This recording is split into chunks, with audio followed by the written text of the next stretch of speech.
Evan Spiegel. We are so glad to have you in the studio. Good morning. Thanks so much for having me. It was your first Nerd Prom. Before we get into you, what did you think? It was. We had a ton of fun. It was wild to see like 3,000 people packed in there, though. I haven't seen that in a long time. Yes, in a long time. So here's the big thing. Everybody's talking about metaverse, virtual reality, and you're saying, yeah, that may be good, but let me tell you about augmented reality. What do you mean by that? Well, our big bet is on the real world. When we started as a camera company more than 10 years ago, we built an app that opens into the camera, opens into your experience of what's happening around you. Figured out that people had fun expressing themselves with AR effects overlaid on their video.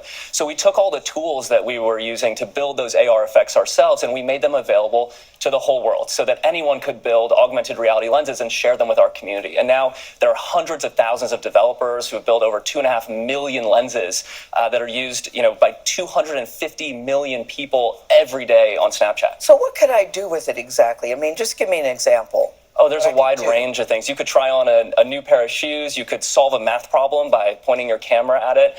Sometimes you can even just overlay fun effects on your face if you want to, express yourself with your friends. And when you were starting Snapchat, the thing I like, you don't do likes up or down.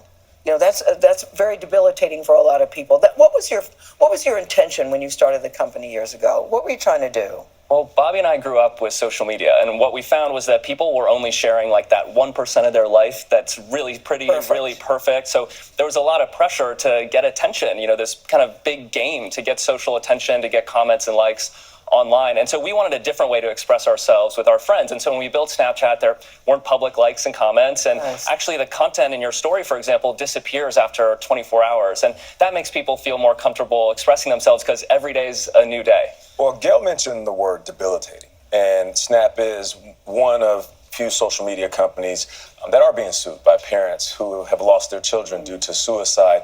What do you say to those who look at social media, might look at Snap and say, this is unhealthy for teens, because they get lost in this vortex of looking at things that might not be a reflection of who they are?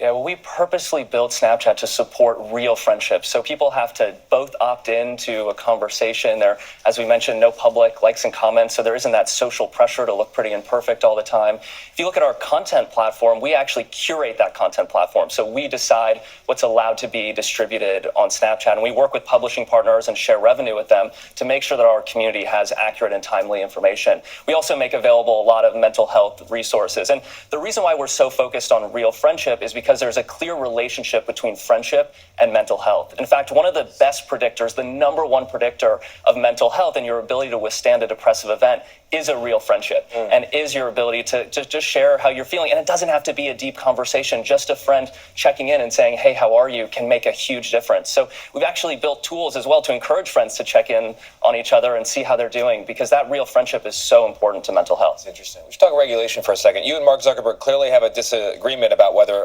virtual reality and the metaverse is the future or augmented reality. Zuckerberg has been calling for some regulation of social media. Do you agree with him that things need to be done at the congressional level, and what would you support? We definitely support thoughtful regulation, but I think the really challenging thing in the technology industry is that technology moves so quickly that regulation is not a substitute for moral responsibility. I think businesses need to take responsibility for the products that they offer, especially when they reach so many people. We reach over 600 million people, and so we need to be really thoughtful and deliberate building our products and making sure that they have a positive impact in the world. So I think thoughtful regulation is important, and there's certainly a lot of progress there. Europe's been moving, very quickly here, and I think the United States will follow, but it's just not a substitute for taking responsibility. Can I just say, you guys are always looking for something new, always looking for something innovative, and just last week, you released something called Pixie that I thought was cool, because when you're growing up and you're taking pictures, there's always somebody that's left out of the picture. You can't, the selfie stick will only get you so far. So this Pixie thing follows you around, right? There's tape of it there, Evan. Oh, it's follows you around. Thing. It's a little drone that takes pictures while you're walking or whatever you're doing. Oh, wow. True? You're like, Evan, explain how it works. Like your own little music video. Yeah.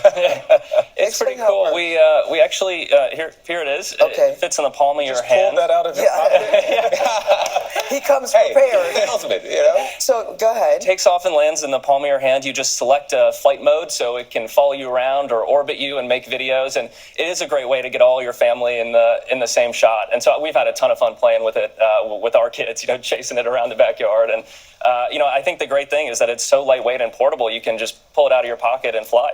My mind is blown right now. I know. What's on your No, bucket list of incredible. stuff you want to do? Oh my gosh, just more time with our kids, I think. They're 2, 3, and 11, so that time just flies. Yeah, sure. We were talking during the commercial break. I have a household full of Snap users from 18 Including you. all the way down Thank to you so 12, much. of course. But we were talking about certain features that parents might not be aware of, where you can keep a close eye on your children, not just with what they're seeing, what they could be talking about, but also where they are to the exact location.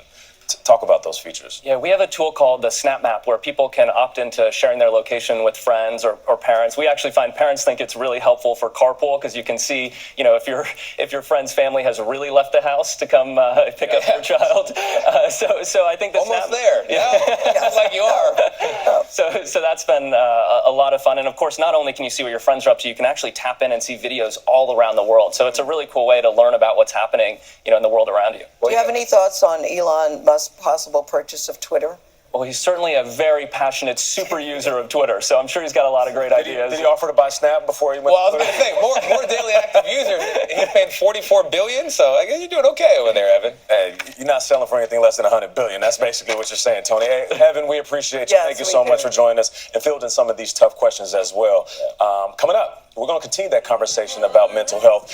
Let's see how celebrities, we're talking about celebrities like Grammy Award winner Pink, how they're sharing stories about how they want to stop the stigma surrounding mental health. That's coming up in just a bit. But first, it's 8:10. Time to check your local.